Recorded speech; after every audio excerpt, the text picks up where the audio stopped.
আসসালামু আলাইকুম, কেমন আছেন সবাই? আজকে আপনাদের মাঝে আরেকটি গুরুত্বপূর্ণ ভিডিও নিয়ে আসলাম। তো আজকে ভিডিওর টপিকটা হচ্ছে পলি সংক্রান্তীয়।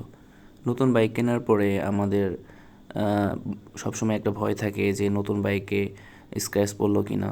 তো নতুন বাইকে স্ক্র্যাচ পড়লে কারোই ভালো লাগে না। তো সেই ক্ষেত্রে নতুন বাইকে স্ক্র্যাচ পড়ার হাত থেকে রক্ষা করার জন্য আমরা দুইটা স্টেপ নিতে পারি। একটা হচ্ছে পলি করানো, আর একটা হচ্ছে সিরামিক কোটিং করা।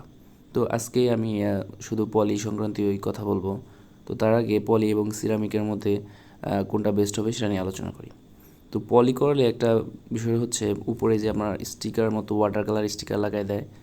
তো যে কারণে এর উপরে যখন স্ক্র্যাচ কোনো ছোটোখাটো স্ক্র্যাচ পড়ে, তো সেটা ওই পলির উপরেই পড়ে, যার কারণে বাইকের বডিতে স্ক্র্যাচ বা আঁচড়টা পড়ে না। তো সেক্ষেত্রে বাইকের স্ক্র্যাচের হাত থেকে রক্ষা পাওয়া সম্ভব। অপরদিকে ভালো উন্নত মানের যদি আপনারা সিরামিক কোটিং করান, তো সেক্ষেত্রেও আপনার স্ক্র্যাচের হাত থেকে কিন্তু রক্ষা পাওয়া পসিবল। ব্যয়বহুলের দিক দিয়ে আপনার সিরামিক কোটিংয়ের খরচটা একটু বেশি পড়ে। তো উন্নত মানের সিরামিক কোটিং করালে সেক্ষেত্রে খরচটা একটু বাড়বে। তো সিরামিক কোটিং করালে এর যে একটা ব্যাড সাইড সেটা হচ্ছে সিরামিক কোটিংয়ের ক্ষেত্রে গাড়ির গ্লোসি ভাবটা থাকে না, যেটা হচ্ছে আপনার গ্লোসি কালারের বাইক, তো সেটা ম্যাট কালার ফিনিশ চলে আসে। আর পলি করলে সেই সমস্যাটা থাকে না। তো আমার এই সামনের যে বাইকটা দেখতে পারতেছেন, এটা কিন্তু আমি পলি করাইছি। তো পলি করালেও এটার যে গ্লোসি ভাব সেটা কিন্তু চেঞ্জ হয়নি। তো সেটা ডিপেন্ড করে হচ্ছে আপনার এক্সপার্ট লোক দিয়ে যদি কাজ করান, তো সেক্ষেত্রে কোনো সমস্যা থাকবে না। তো এইটাই আমি স্টিকার করানোর পরেও দূর থেকে বোঝা যায় না যে এটা আমি স্টিকার করাইছি। তো আপনারা পলি করানোর ক্ষেত্রে একটা বিষয় লক্ষ্য রাখবেন, সেটা হচ্ছে লং টাইমের জন্য পলি করাবেন না। তো লং টাইমের জন্য পলি করালে এই আপনার যে বডি আছে, বডির উপরে কিন্তু একটা আস্তরণ থেকে যায়, যার কারণে এর ভেতরের যে কালারটা থাকে, কালার টেম্পারটা নষ্ট হয়ে যাওয়ার পসিবিলিটি থাকে। লং টাইমের জন্য যদি আপনি পলিটা করে রাখেন, তাহলে এটা আস্তে আস্তে কেমিক্যালটা গলে যাবে এবং কালারটা নষ্ট হয়ে যাবে। তো সেক্ষেত্রে 3 থেকে 4 মাস পর পর যদি আপনি পলিটা করেন, আর পলির যেহেতু খরচটা কম, তো সেক্ষেত্রে খুব একটা সমস্যা হয় না। আর বাইকের আপনার যে গ্লোসি ভাব সেটাও থেকে যাবে। তো পরবর্তী সময় যখন আপনি বাইকটা সেল করতে যাবেন, তখন কিন্তু ভালো একটা রেটে আপনি বাইকটা সেল করতে পারবেন, কারণ বাইকের গ্লোসি ভাবটা কিন্তু থেকে যাবে।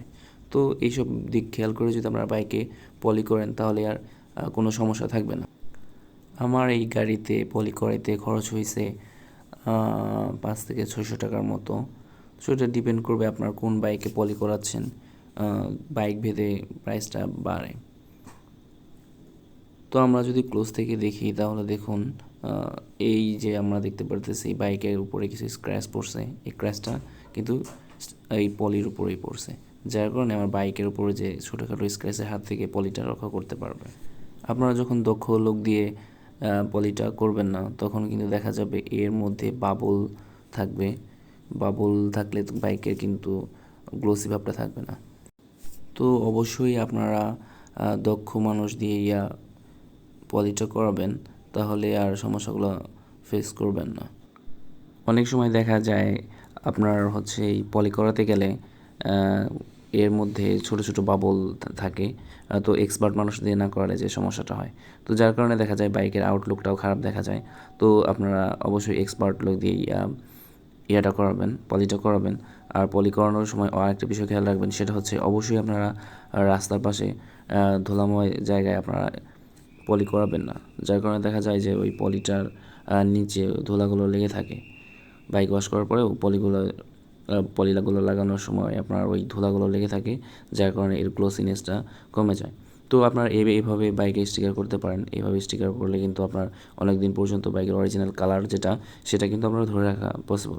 আর পরবর্তী সময় আপনি যখন সেল করতে যাবেন, সেলিং ভ্যালুটাও কিন্তু ভালো পাবেন। তো আজকের মতো এই পর্যন্তই। ভিডিওটি ভালো লাগলে কাইন্ডলি লাইক করবেন এবং সাবস্ক্রাইব করে পাশে থাকবেন। আমার এই চ্যানেলে আপনারা অনেক বাইক সংক্রান্ত ইনফরমেটিভ ভিডিও পাবেন। আর আপনাদের যদি কোনো বিষয় জানার থাকে, তাহলে কমেন্ট বক্সে জানিয়ে দিতে পারেন।